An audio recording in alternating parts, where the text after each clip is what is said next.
Können, müssen, wollen, dürfen, möchten, sollen. Was bedeuten die Modalverben?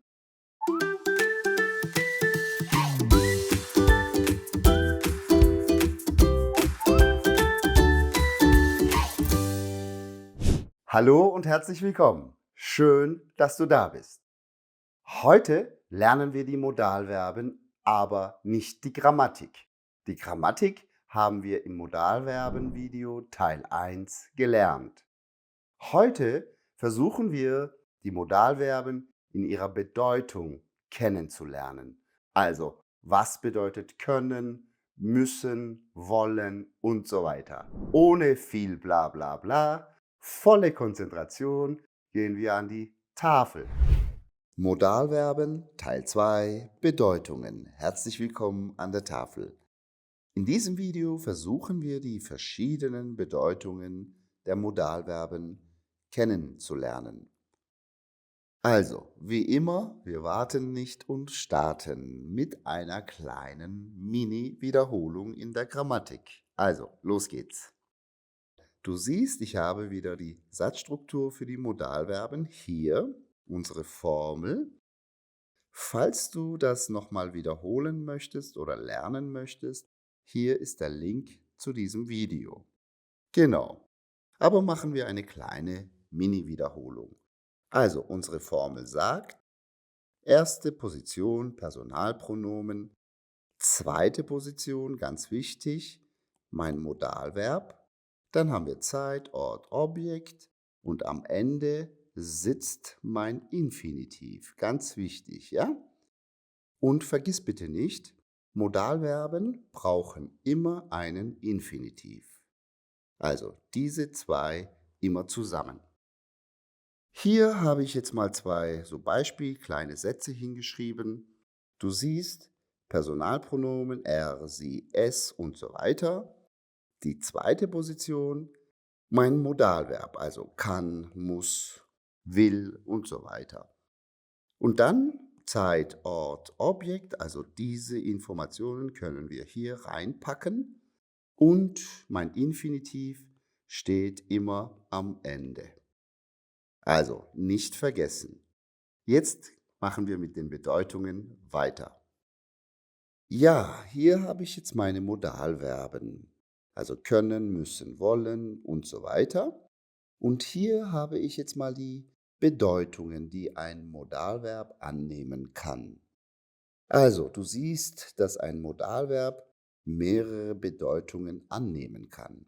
Zum Beispiel können kann eine Fähigkeit ausdrücken oder auch eine Möglichkeit. Für müssen gilt das auch, allerdings drückt müssen eine Pflicht oder Notwendigkeit aus. Wollen kann einen Wunsch ausdrücken oder auch eine Absicht. Genau. In diesem Video versuchen wir dann für jedes Modalverb dessen Bedeutung zu verstehen. Also, wir probieren's. Los geht's mit können und Bedeutung 1 Fähigkeit. So, mein Modalverb können und die Bedeutung 1 Fähigkeit. Was bedeutet Fähigkeit? Fähigkeit ist etwas können oder man hat die Fähigkeit dazu. Ich probiere es mit dem Beispiel zu erklären. Ich kann sehr gut schwimmen. Also, ich habe die Fähigkeit und ich habe es gelernt, vielleicht in der Schule oder als Kind. Und genau dann benutzen wir können. Also, wenn wir eine Fähigkeit ausdrücken möchten. Im Beispiel 2: Er kann 3 Sprachen sprechen. Also, er hat die Fähigkeit oder das Wissen dazu. Und auch hier benutzen wir dann können. Genau. Machen wir weiter mit der zweiten Bedeutung. Können hat hier die zweite Bedeutung Möglichkeit. Was ist eine Möglichkeit? Also etwas ist möglich, erlaubt oder auch machbar. Genau für diese Situation benutzen wir dann auch können. Beispiel 1. Hier kann man mit Karte bezahlen. Es ist erlaubt, Also die Möglichkeit besteht, mit der Karte zu bezahlen. Also es gibt auch hier eine Alternative dazu. Genau. Im Beispiel 2: Du kannst die Tickets auch online kaufen. Auch hier besteht die Möglichkeit, die Tickets online zu kaufen. Genau. Jetzt haben wir können mit der Bedeutung Möglichkeit und Fähigkeit gelernt. Können. Ja. Was ist Können? Können ist, was ich zum Beispiel mal gelernt habe. Ich kann Basketball spielen, aber ich kann Tennis nicht spielen. Ich kann Türkisch sprechen, ich kann Deutsch sprechen, ich kann Chinesisch sprechen, ich kann ein bisschen Japanisch sprechen und so weiter. Also ich kann etwas beherrschen. Machen wir weiter mit müssen und die erste Bedeutung Pflicht oder Notwendigkeit. Bedeutung eins: Pflicht oder Notwendigkeit. Also, was bedeutet das? Etwas ist erforderlich. Ich probiere das wieder mit den Beispielen zu erklären. Im Beispiel eins: Ich muss morgen früh aufstehen. Okay, also es ist notwendig, zum Beispiel wegen Arbeit oder Schule. Also, ich habe keine andere Alternative und ich muss morgen früh aufstehen. Genau bei diesen Bedeutungen benutzen wir dann müssen. Machen wir weiter mit Beispiel 2.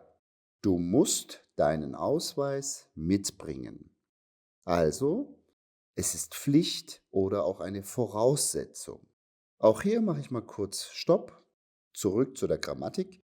Du siehst, mein Modalverb steht an der zweiten Position und am Ende sitzt mein Infinitiv. Auch wenn es ein trennbares Verb ist, schreibt man das als Infinitiv. Also, nicht vergessen. Wir machen weiter mit Bedeutung 2. Bedeutung 2: Logische Schlussfolgerung. Gut, was bedeutet das? Etwas ist sehr, sehr, sehr wahrscheinlich. Also, das bedeutet dann eine logische Schlussfolgerung. Ich probiere das mit dem Beispiel zu erklären. Das Kind weint. Es gibt zum Beispiel eine Situation und wir sehen, ein Kind weint. Das ist unsere logische Vermutung und dann denke ich, es muss wohl Hunger haben. Also, wenn ein Kind weint, haben wir eine logische Schlussfolgerung und genau in dieser Situation benutzen wir auch müssen. Es muss wohl Hunger haben. Warum? Weil das Kind weint. Also vielleicht hat es Hunger. Machen wir ein zweites Beispiel. Lisa ist nicht im Büro. Okay. Warum? Warum ist sie vielleicht nicht im Büro? Ich denke, sie ist krank. Okay. Und genau diese logische Schlussfolgerung können wir auch mit müssen machen. Also, sie muss krank sein. Also, sie ist vielleicht krank. Das bedeutet dann das und die logische Schlussfolgerung können wir auch mit müssen machen. Ich muss. Ja, ein klassischer Satz in Deutschland. Ich muss arbeiten. Machen wir weiter. Jetzt sind wir beim Modalverb wollen. Bedeutung eins: Wollen. Mit wollen können wir Wünsche ausdrücken, also etwas möchten, Lust auf etwas haben. Beispiel eins: Ich will ein Eis essen. Also, ich habe Lust auf Eis. Oder Beispiel 2: Wir wollen Pause machen. Also, wir wünschen uns eine Pause. Ich glaube, diese Bedeutung ist nicht so das große Problem und wir machen jetzt mit Bedeutung 2 weiter. Bei Bedeutung 2 können wir es als Absicht kategorisieren. Also Absicht, was ist eine Absicht? Ein Plan, etwas tun wollen. Also Absicht können wir auch als einen Plan definieren. Machen wir das mit dem Beispiel. Sie will heute lange arbeiten. Okay, das ist ihre Absicht, also das ist ihr Plan für den Tag. Genau in dieser Situation können wir wollen benutzen. Oder wie im Beispiel 2: er will Arzt werden. Also das ist sein Plan, sein Berufsziel. Richtig, also mit wollen können wir Absichten ausdrücken oder Wünsche. Jetzt kommen wir zu möchten. Bedeutung eins von möchten ist auch Wunsch. Also wir können auch Wünsche mit möchten ausdrücken. Also etwas gern tun oder haben wollen und so weiter. Was ist aber der Unterschied zwischen möchten und wollen? Zu diesem Thema sage ich später noch ein paar Sätze. Machen wir erstmal Beispiel eins: Ich möchte ein Glas Wasser trinken. Also, ich habe einen Wunsch, aber sage es höflich. Und genau das ist der große Unterschied zwischen wollen und möchten. Mit möchten können wir freundlicher und höflicher unsere Wünsche ausdrücken. Also wollen ist auch nicht unhöflich, aber wollen ist einfach stark. Ja, also es ist einfach stärker, stärkerer Ausdruck. Machen wir weiter mit Beispiel 2. Wir möchten einen Film sehen. Also wir wollen das gern tun. Machen wir weiter mit Bedeutung 2. Bedeutung 2. Auch hier siehst du, es ist eine höfliche Absicht. Was war nochmal Absicht? Ein Plan, etwas tun zu wollen. Also geplant, aber freundlich ausgedrückt. Beispiel eins: Er möchte später mit dir sprechen. Also er hat den Plan, sagt es aber höflich. Und genau hier können wir möchten benutzen. Beispiel 2: Sie möchte heute zu Hause bleiben. Also das ist ihre Absicht oder ihr Plan, aber höflich formuliert. Das war dann auch schon möchten. Wollen und möchten. Die 2 Modalverben sind jetzt interessant, weil wollen und möchten sind ähnlich, also fast identisch. Aber es gibt trotzdem einen Unterschied. Wollen ist stark, also ich will, ja, ich will das lernen. Möchten ist mehr freundlich, Höflichkeitsform. Zum Beispiel im Restaurant sagen wir nicht, ich will eine Pizza, sondern ich möchte eine Pizza. Das sind so kleine Unterschiede zwischen wollen und möchten. Aber in der Bedeutung sind sie sich sehr ähnlich. So, jetzt sind wir auch schon bei sollen. Bedeutung eins für sollen ist zum Beispiel Auftrag oder auch ein Befehl. Also jemand sagt, was man tun muss. Ich versuche das mit einem Beispiel wie immer zu erklären. Du sollst pünktlich kommen. Also wir benutzen hier sollen. Warum? Weil jemand, zum Beispiel der Chef, möchte, dass ich pünktlich komme. Also er möchte das oder er erwartet das. In solchen Situationen können wir sollen benutzen. Im Beispiel 2: Ich soll meine Hausaufgaben machen. Also, mein Lehrer oder meine Eltern haben das gesagt, dass ich meine Hausaufgaben machen soll. Also, sollen Auftrag oder Befehl.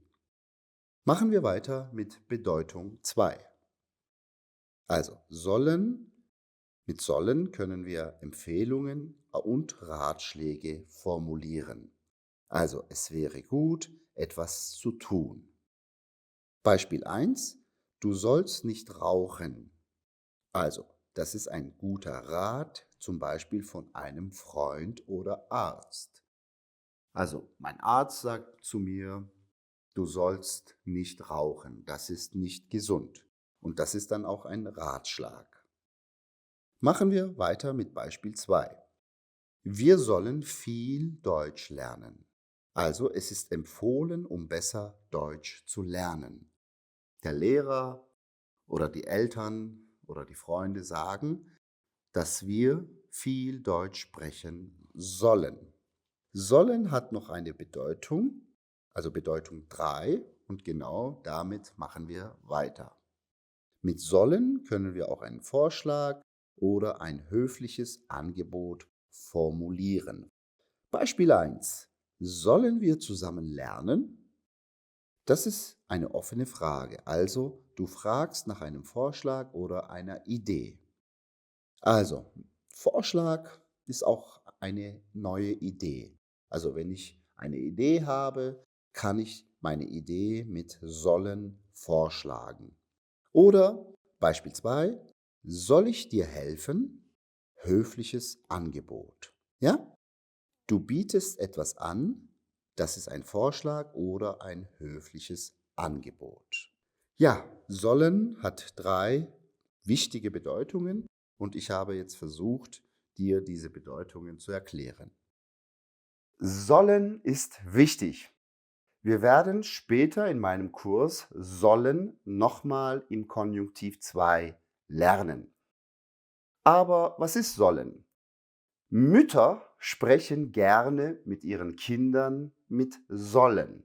Zum Beispiel, du sollst deine Hausaufgaben machen oder du sollst dein Zimmer aufräumen.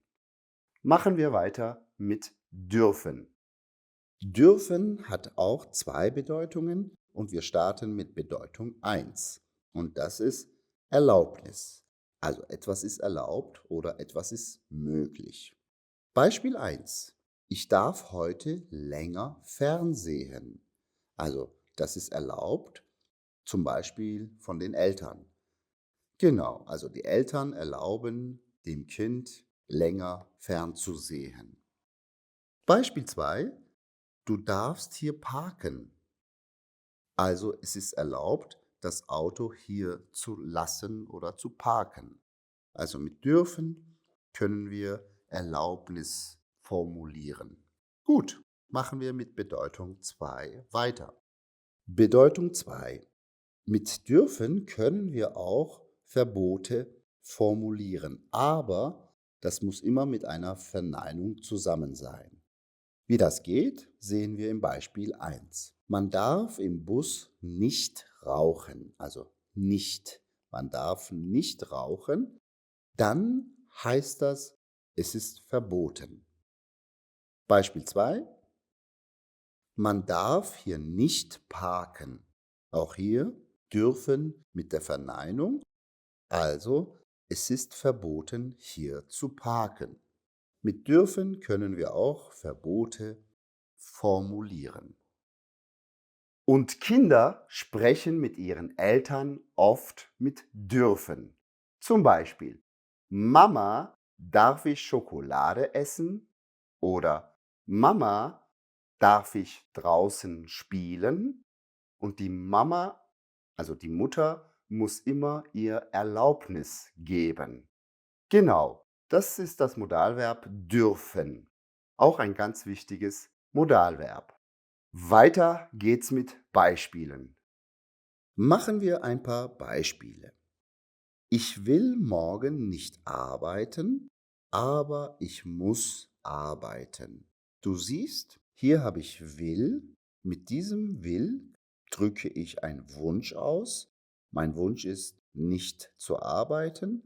Und dann kommt aber meine Pflicht. Aber ich muss arbeiten. Ich mache hier einen kleinen Stopp. Du siehst, arbeiten habe ich so in Klammern. Warum?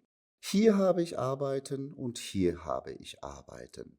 Und wenn wir auf der Straße oder mit Freunden und so weiter sprechen, wiederholen wir normalerweise dieses Arbeiten nicht. Also wir sagen, ich will morgen nicht arbeiten, aber ich muss. Und dann können wir einen Punkt machen. Aber offiziell brauchen wir immer diesen Infinitiv oder es muss klar im Kontext sein. Machen wir jetzt aber weiter mit Beispiel 2. Sie soll ihr Zimmer aufräumen, aber sie will nicht aufräumen. Gut, Sie soll, das ist mein Auftrag, Empfehlung, und sie will nicht aufräumen. Und das ist aber ihr Wunsch. Beispiel 3: Er kann gut tanzen, aber er möchte jetzt nicht tanzen. Dieses kann drückt die Fähigkeit aus und dieses möchte drückt den Wunsch aus. Ja, es ist nicht immer so einfach, die Bedeutungen der Modalverben zu erklären. Es gibt auch weitere Bedeutungen, sage ich mal, aber im Laufe des Kurses versuchen wir dann immer wieder mit den Bedeutungen der Modalverben zu arbeiten. Das war's auch schon mit den Modalverben. Diese 6 Modalverben sind sehr wichtig und haben eine große Funktion. Du sollst bitte deine Hausaufgaben machen. Du kannst deine Hausaufgaben machen. Du musst deine Hausaufgaben machen. Und du darfst deine Hausaufgaben machen. Alle Sätze sind korrekt, aber in der Bedeutung sind sie ein bisschen unterschiedlich. Versuche bitte, diesen Unterschied zu verstehen. Ich sage Danke und Tschüss. Tu es für dich und beginne noch heute damit, Deutsch zu lernen. Herzlich willkommen bei berufsdeutsch.de.